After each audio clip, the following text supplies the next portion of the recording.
मित्रों नमस्कार, एक बार फिर से स्वागत है आपका आज के करंट अफेयर में। और आज के जो सबसे पहला क्वेश्चन है वो है which country will reduce its military to half by 2030, यानी 2030 तक कौन सा देश है जो अपनी जो सेना है उसको आधा कर देगी। पहला ऑप्शन है श्रीलंका, पाकिस्तान, चाइना या सबसे लास्ट में बांग्लादेश। कौन है जो अपनी सेना को आधा कर देगी। अब इसमें इंडिया को मैंने नहीं शामिल किया क्योंकि इंडिया का तो छोड़ दो, इंडिया की सेना तो बहुत बड़ी है और बहुत मजबूत है। तो कौन सा है ये देश, ये है ऑप्शन ए इसका करेक्ट हो जाएगा, यानी कि आपका श्रीलंका। श्रीलंका 2030 तक अपनी सेना को आधा कर देगी। वैसे भी देखा जाए तो श्रीलंका भारत के समीप है, पास में है और भारत से उसे कोई खतरा नहीं है। हाँ, एक समय था जब एलटीटी, आप जानते हैं लिट्टे जिसे कहा जाता था, एलटीटी, ये इनसे इनको समस्या थी, है ना। अब ये देखो ये काफी कंट्रोवर्शियल है क्योंकि वहां पे जाफना का जो एरिया था वहां पे ये एलटीटी ऑपरेट करती थी पूरा, और इनको फिर जो है हटाने के लिए जो श्रीलंका सेना थी उन्होंने अटैक किया था। और उस समय आप जानते हैं इनका लीडर था प्रभाकरन, और प्रभाकरन जो फिर वो मारा गया था बाद में जाकर। तो उसके बाद से फिर धीरे धीरे समस्या खत्म हो गई थी। तो अब और एक चीज और ये बढ़ गई है समस्या कि श्रीलंका के पास इस समय सेना को पेमेंट करने के लिए पैसे भी नहीं है। उनकी जो हालत है, इकोनॉमिक जो सिचुएशन है वो काफी खराब है। तो इतनी बड़ी सेना रखकर उन्हें कोई फायदा भी नहीं है और बहुत ज्यादा सैलरी वगैरह उनको देना पड़ता है। तो ऐसी स्थिति में श्रीलंका ने यही सोचा है कि अब वो क्या करेंगे, अपनी सेना को वो रिड्यूस कर देंगे। ठीक है मित्रों, चलिए भारत की अगर बात करें तो भारत के पास इस समय लगभग 13 लाख के पास आर्मी पर्सनल है और लगभग 9,60,000 की बात करें, 9 लाख इतने 9.6 लाख ये पर्सनल रिजर्व में है। यानी अगर देखें तो लगभग अगर जैसे 10 मान लें या चलो 9.5 मान लें तो लगभग 22.5 लाख स्ट्रेंथ है हमारे यहाँ रिजर्व फोर्स की, और जो एक्टिव फोर्स है वो सबको मिला जुला कर। बात समझ में आई। तो इतनी बड़ी सेना है हमारे देश के पास, तो आप समझ सकते हैं कितना ज्यादा स्ट्रेंथ है हमारे पास। चलिए नेक्स्ट बात करते हैं इसमें।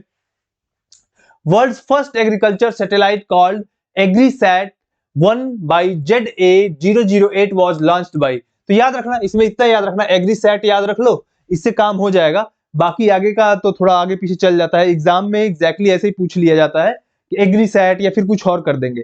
तो एग्रीसैट नाम ही है, यानी एग्रीकल्चर सैटेलाइट। अब आगे 1 बाय ZA008 किसके द्वारा किया गया है, तो यह है आपका साउथ अफ्रीका के द्वारा किया गया है। ऑप्शन ए इसका करेक्ट हो जाएगा। ठीक है, तो ये अपने प्रकार का पहला ऐसा सैटेलाइट है जो एग्रीकल्चर से रिलेटेड है। एग्रीकल्चर में वहां पे ये हेल्प करेगा पूरी तरीके से, और साथ में ऐसा माना जाता है कि ये करीब करीब ये 100 मिलियन डॉलर जो है ये कमा कर देगा साउथ अफ्रीका को। नेक्स्ट क्वेश्चन की तरफ बढ़ते हैं। Which state made it's language compulsory for state government jobs. तो जो भी स्टेट गवर्नमेंट का जॉब करेगा वहां पे सरकारी नौकरी लेने के लिए उसकी भाषा आनी चाहिए उस राज्य की। और ये कौन सा स्टेट है बताइए, महाराष्ट्र, कर्नाटका, उड़ीसा या तमिलनाडु, इनमें से कौन सा सही है। तो इसमें से आपका है तमिलनाडु, डी ऑप्शन करेक्ट है। और तमिलनाडु को आप जानते हैं वहां पे कौन सी भाषा बोली जाती है, तमिल भाषा बोली जाती है। और वहां पे जो लगभग दो मुख्य पार्टियां हैं, ठीक है ना, एक जो तो दोनों में से एक जिसमें स्टैलिन की जो पार्टी है इस समय, ठीक है ना, एक डीएमके है ना, कौन सी पार्टी है, डीएमके जिसकी सरकार है इस समय, और AIDMK एक है, ठीक है ना, दो वहां पर पार्टियां हैं। तो इसमें से जब डीएमके जब भी ये सरकार में आते हैं तो भाषा को लेकर कुछ न कुछ बातें करते हैं, क्योंकि भाषा को लेकर लोगों का सेंटिमेंट जुड़ा रहता है। तमिल लोगों का भी सेंटिमेंट अपनी तमिल भाषा को लेकर काफी स्ट्रांग है। तो वो इस तरीके की परिस्थिति पैदा करना चाहते हैं कि दूसरे भाषा के साथ कोलैब, उनका कोलिजन कराएं, जैसे हिंदी के साथ। तो कई बार वो हिंदी का विरोध भी करते हुए आपको दिखाई पड़ेंगे। तो ये सारी चीजें वहां पे चलती रहती हैं। तो यहां पर बात करें तो यहाँ पे तमिलनाडु गवर्नमेंट ने कहा है कि उनकी भाषा यानी तमिल भाषा जिसको आती होगी वही स्टेट गवर्नमेंट जॉब्स में जा पाएगा। नेक्स्ट क्वेश्चन है, who is the author of book titled Odalam Odalam Vanga. क्या नाम है इसका, ओडलम वंगा। ओडलम वंगा नामक पुस्तक के लेखक कौन है, ठीक है ना। तो ओडलम वंगा इसके पुस्तक के लेखक है M सुब्रमण्यन। कौन है ये, M सुब्रमण्यन इसके लेखक है। क्या नाम है, ओडलम वंगा पुस्तक का नाम है, याद रखिएगा। नेक्स्ट क्वेश्चन है, which Indian actor has won the international press academy award. तो भारत के किस अभिनेता ने अंतरराष्ट्रीय प्रेस अकादमी का पुरस्कार जीता है।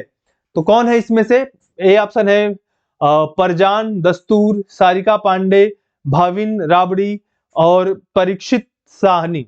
तो कौन है इसमें? ऑप्शन सी सही है, यानी भाविन राबड़ी जो है इनको मिला है आपका इंटरनेशनल प्रेस एकेडमी अवार्ड।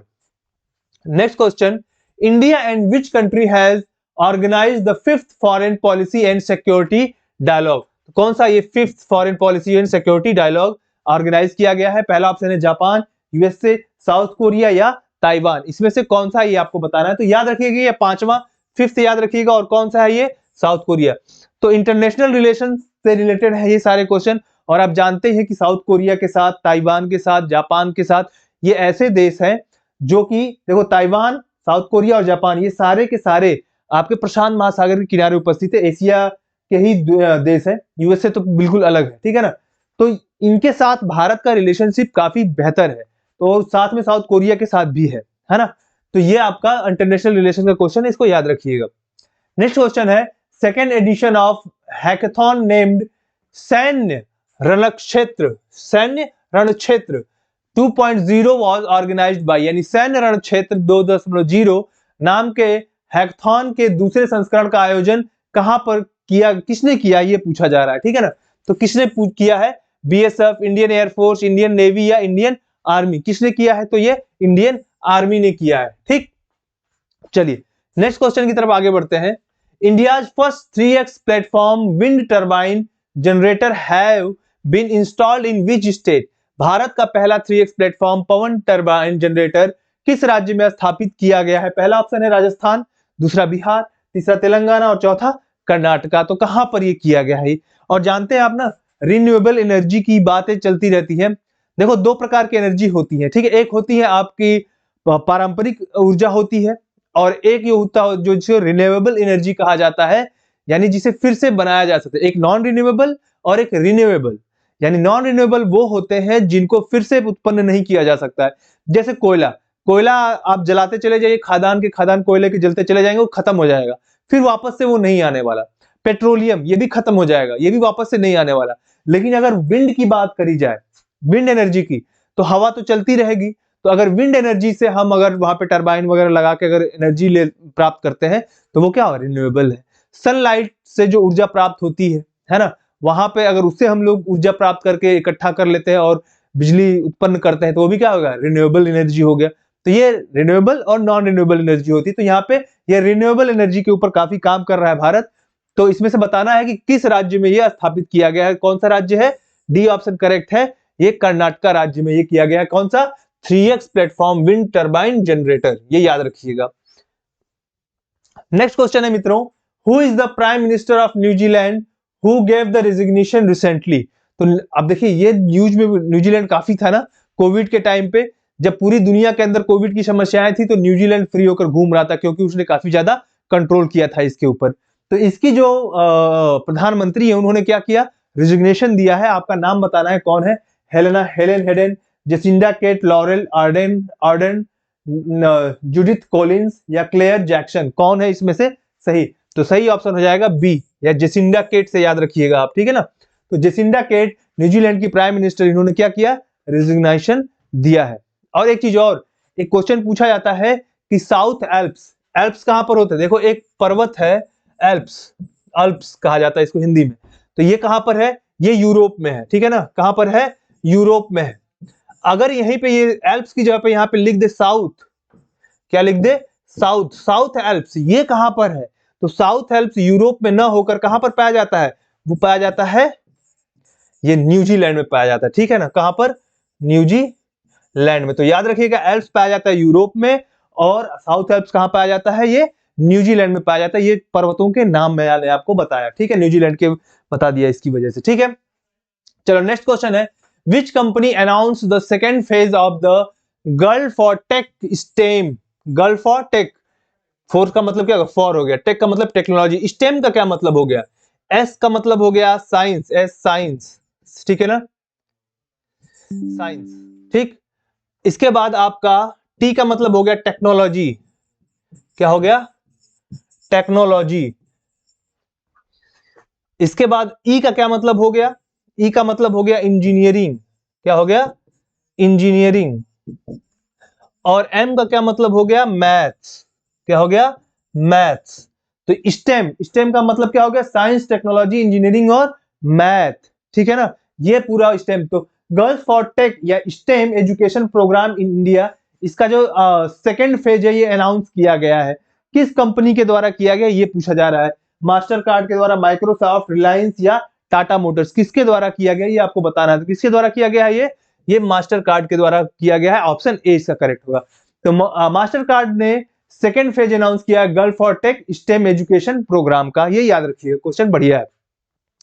ठीक है मित्रों, तो आज के लिए ये 10 क्वेश्चन थे। आज कुछ करंट अफेयर कम था, कारण ये है कि कुछ ज्यादा ऐसी न्यूज नहीं थी। हाँ, जो अच्छे अच्छे क्वेश्चन थे वो मैं लाता हूं हमेशा से। और जो क्वेश्चन देखो, करंट अफेयर के तो क्वेश्चन बहुत सारे बनाए जा सकते हैं, लेकिन सब इररिलेवेंट है, आपके काम का नहीं है। जो काम का है वो क्वेश्चन बस केवल मैं लेकर आता हूं, जो एग्जाम में पूछे जाते हैं। कई सारे क्वेश्चन मैंने देखे थे इधर उधर से, लेकिन वो मुझे ऐसा लगता है कि एग्जाम में पूछे नहीं जाएंगे, इसलिए मैं छोड़ देता हूं। तो आपको हमेशा ये पता होना चाहिए कि एग्जाम में क्या पूछा जाएगा और क्या छोड़ दिया जाएगा, यानी क्या पढ़ना है और क्या छोड़ना है। छोड़ना अगर पता है तो पढ़ने वाली चीज पढ़ ले जाओगे। ठीक है मित्रों, तो आज की क्लास हम लोग यहीं पे रखते हैं। चैनल को लाइक शेयर सब्सक्राइब नहीं किया है ना, अगर नहीं किया है तो करिए, और कर लिया है तो आपका धन्यवाद। आज के लिए इतना ही। जय हिंद, भारत माता की जय।